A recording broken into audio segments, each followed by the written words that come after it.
Chicken has been my budget lifesaver this year. I scored a great deal back in March, and I turned some of that chicken into some yummy freezer meals ready to rescue me on some busy nights. Plus, I'm going to show you how I stretched some Cafe Rio leftovers into some freezer quesadillas. Now I want you to get inspired to fill your freezer with meals that are ready to rescue you on those busy nights. Aprons on, let's go.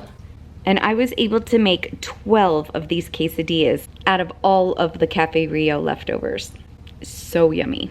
If you love cheesesteak, then you're gonna love chicken cheesesteak. I have my garbage bowl next to me. We're gonna slice up the bell peppers and the onion.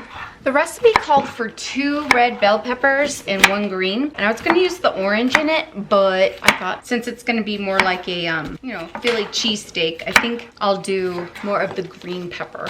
My chicken is already added to the bag. I have about 4 chicken breasts in here. You need about a pound of boneless, skinless chicken breast. Okay, I'm gonna add my peppers in. I only need 1 small yellow onion slice. This is a big guy. I'll probably just do half of it.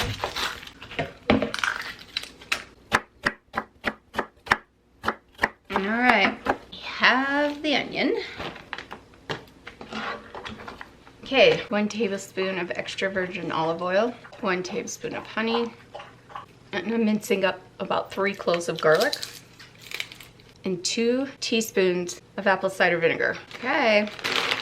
On the day I cook this, after it's done, we shred the chicken, serve it, in our rolls or in our lettuce wraps, and then we'll top it with some cheese, any cheese you want. These will be our chicken cheesesteak lettuce wraps or hoagies. We're gonna make slow cooker honey mustard shredded chicken sandwiches. So I have like 4 chicken breasts in here. These chicken breasts I have are big, so you'll need a 1/4 cup of honey, and then we're gonna need 3 tablespoons of Dijon mustard, and then a teaspoon of vinegar. When you go to make this I actually wrote on the bag, need provolone cheese. So it'll cook on low for 8 hours. You can whisk all those ingredients together and then put them in the bag, but I am just going quick at this. I'll end up scraping the bag anyway when it comes out of the freezer.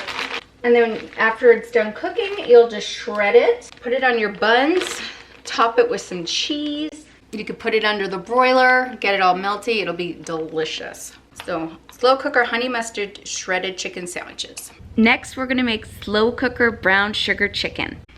Okay, I have my chicken in my bag, and that's 4 chicken breasts. I'll need a 1/3 cup of cider vinegar. I guess apple cider is cider vinegar. So a 1/3 cup of that. A 1/2 cup of brown sugar, and 3 tablespoons of soy sauce. I'm gonna mince in a few cloves of garlic. We wanna get about a teaspoon. I'm gonna season it with some salt and pepper. And the crushed red pepper is for later as a garnish. And then later we're gonna add, once it's in the slow cooker, some cornstarch. So this is all set to go.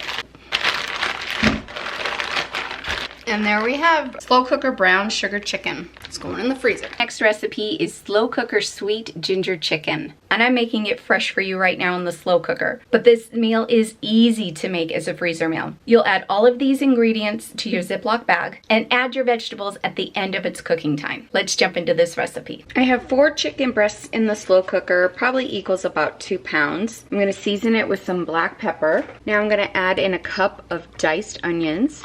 I'm gonna grate in a tablespoon of fresh peeled ginger. I could dump all this in, but it'll be really hard because we need a 1/2 cup of honey. And what I wanna do is mix it with the soy sauce and rice vinegar just to break up that honey to be able to get it down onto the chicken. So we're gonna need a 1/4 cup of rice vinegar, and I'm gonna need a 1/2 cup of soy sauce.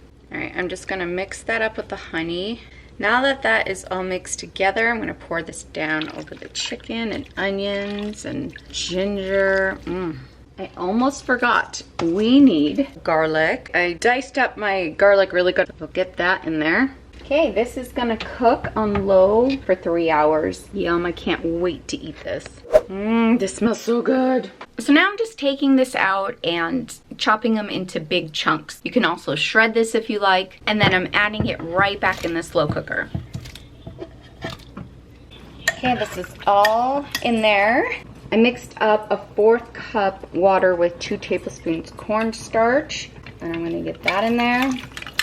Mix that together. I just cooked some Asian stir-fried veggies in the microwave. Now I'm gonna get those in here. I'm gonna use a slotted spoon so I don't put that extra liquid in there. Okay, this is gonna thicken. The rice is cooking, and we'll be eating soon. You guys, this is so good. And it makes a great dinner, but also a yummy quick lunch. So back in February, on Valentine's Day, Derek had a big meeting at work, and it was catered by Cafe Rio. And he brought home all this yummy food. So we have their grilled chicken, black beans, cilantro lime rice, a bunch of their salad, salsas, their yummy cheese, dressing, and a ton of tortillas. So for that night, we put together their chicken salads, but because I had so much leftovers, I decided to make and freeze chicken quesadillas using all these ingredients. The best part is quesadillas freeze really well. I love taking leftovers like this and turning them into something new. Restaurant food can go a long way if you repurpose it.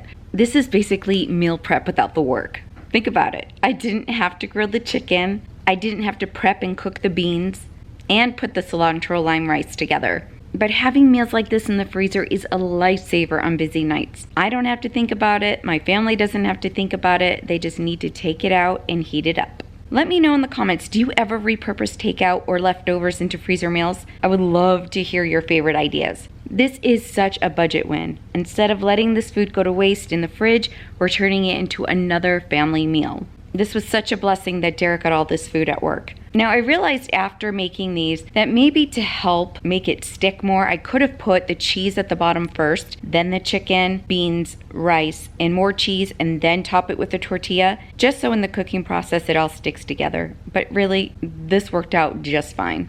All right, let's talk about how we're gonna freeze and reheat these. So I am just stacking them in this freezer Ziploc bag. Now when I take them out to make, I just put the bag on the counter, let it sit for a few minutes, and then I go in and I'm able to pull them apart. Now we could place them in a single layer separated by parchment paper or wax paper to prevent sticking. But honestly, I've never had a problem. But if you wanna use the wax paper and parchment paper, go for it. Now you can individually wrap these in plastic wrap if you want, but honestly, I don't think you need to at all. So you could store these in the freezer bag or an airtight container. Make sure you label it. Now when I go to make these, I don't let them thaw completely. So I reheat these from frozen in a preheated oven around 350 to 400 degrees. I think one time I had it set to 375, another time 400. Or you could put these in the air fryer. Also, you can reheat these on the stove in a skillet. You just gently warm the quesadilla over low heat. That way the filling gets all heated through without burning the tortilla. So if you want to microwave these, just wrap the quesadilla in a damp paper towel and microwave for 1 to 3 minutes. Or you could use the defrost setting.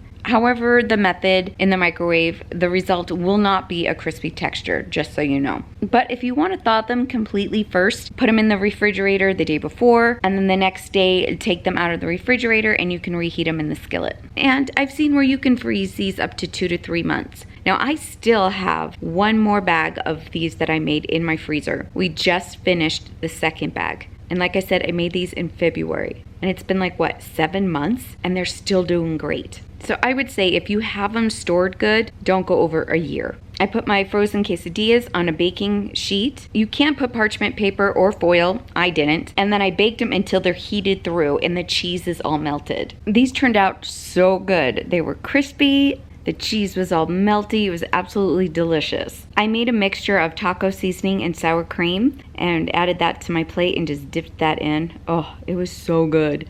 So this has been an excellent lunch, a quick snack, and even been our dinner one night. I have recipes for breakfast, lunch, dinner, and snacks. So check out this video here. It is a marathon of freezer meals, and I'm telling you, you're gonna love them. I'll meet you over there. See you soon. Bye.